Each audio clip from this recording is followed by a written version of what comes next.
Oh, oh, okay, well, I just switched to a video, so that's pretty cool.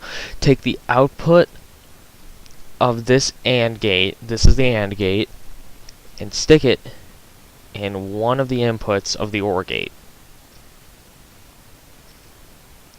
Next, the OR gate is where you're going to have your switch input. So we'll bring that up here.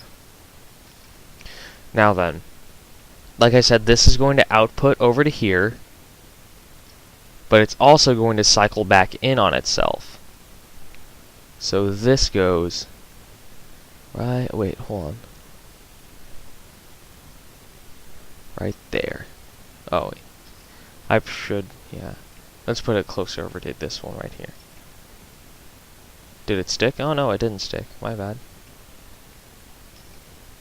Did it? It doesn't look like it did. Huh. There we go.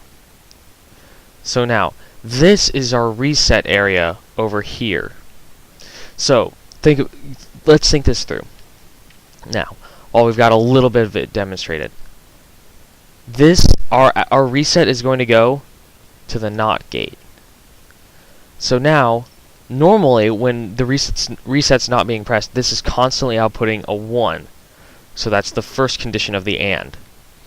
Then, when you hit the button, when you hit this set button, this comes down in the OR gate, and the OR gate produces a 1, which then comes back into here, and this sets the second value of the AND gate. So now this AND gate is outputting a 1, which then goes to the OR gate, which outputs a 1 also now, since this is constantly being down. Now this doesn't matter anymore. Now this piston's constantly down, which outputs a 1, goes back, and do you see the cycle? The whole cycle right here. Okay, so that's how that basically works. And I'll slow everything down, that way you can see like what's going on. Maybe move everything in just a little bit tighter down below.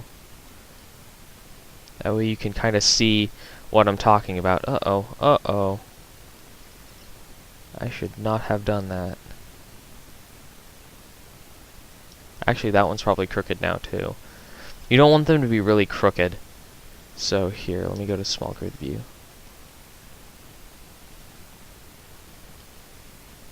That's our AND gate. Here's our NOT gate. This is just our little inverter right here. That for some reason doesn't want to move. Huh, that's odd. Oh well. Hopefully it's just nothing.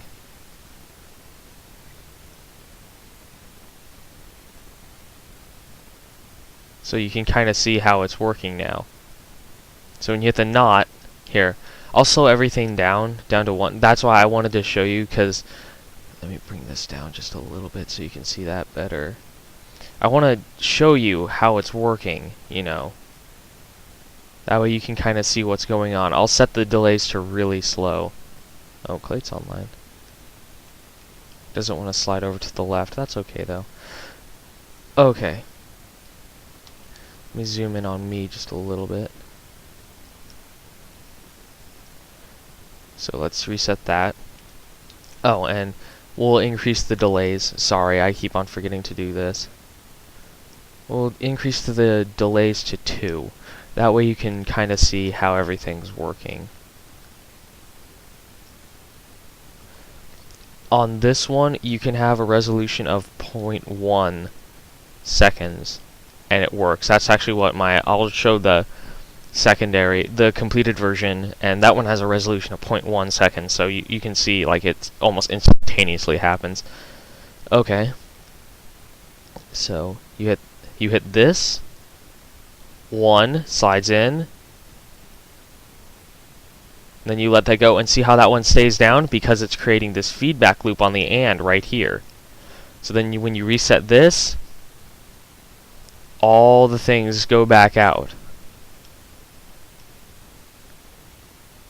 And you can see how it's being demonstrated over here, because this light's turning on over here.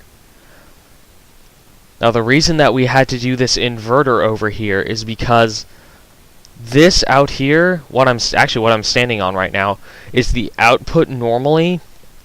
If you had an actual logic gate, like real logic gates that work on ones and zeros, you wouldn't need that inverter.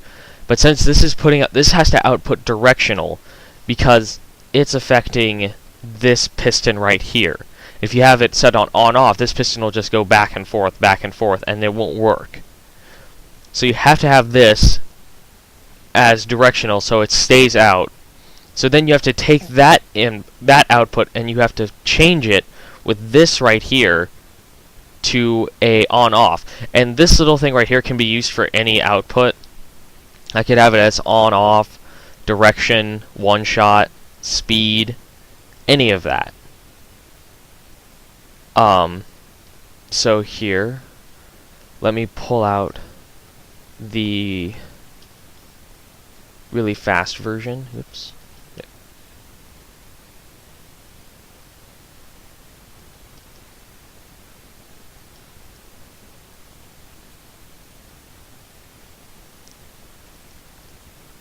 Oh.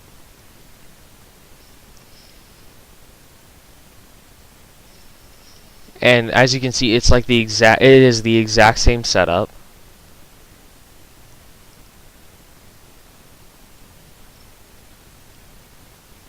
Oops, hit the wrong button, sorry.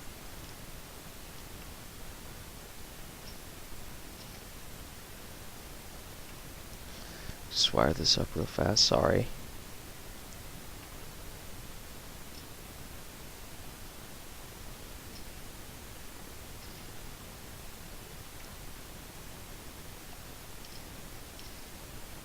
I think I wired everything up. Nope. That is...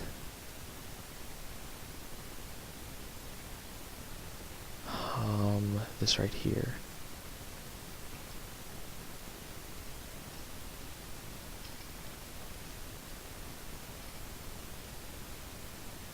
See how it goes so fast?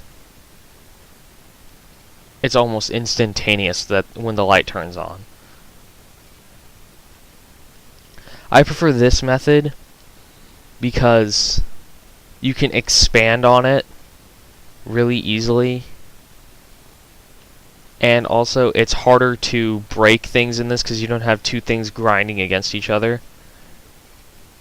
But it's just the same principle as this over here. It's just moving that much faster. You know. Oops. Oh, I wanted to crush myself. But, yeah, that's basically how logical memory works. This is my last tutorial for a while. This is the last thing I can think of.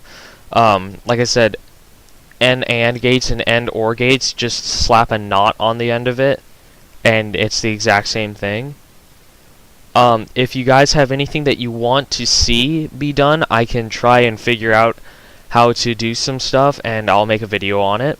Just post in the comments section what you want to see be done, and I'll try my best to do it. If I can't, I'll try and post a comment to you saying it's a little bit out of my league, or I just can't seem to figure it out, or you cannot do this in Little Big Planet because, I don't know, the programming doesn't allow for it. But, yeah, go ahead, comment. Post in your comments below. I'm trying to set up a donation system. I just want to see if anybody would be even willing to donate to me so I can do cool projects and stuff like that. But yeah, go ahead, make some of this stuff in Little Big Planet, make some cool inventions, post to me. My PSN's in the comments or in the description, and yeah.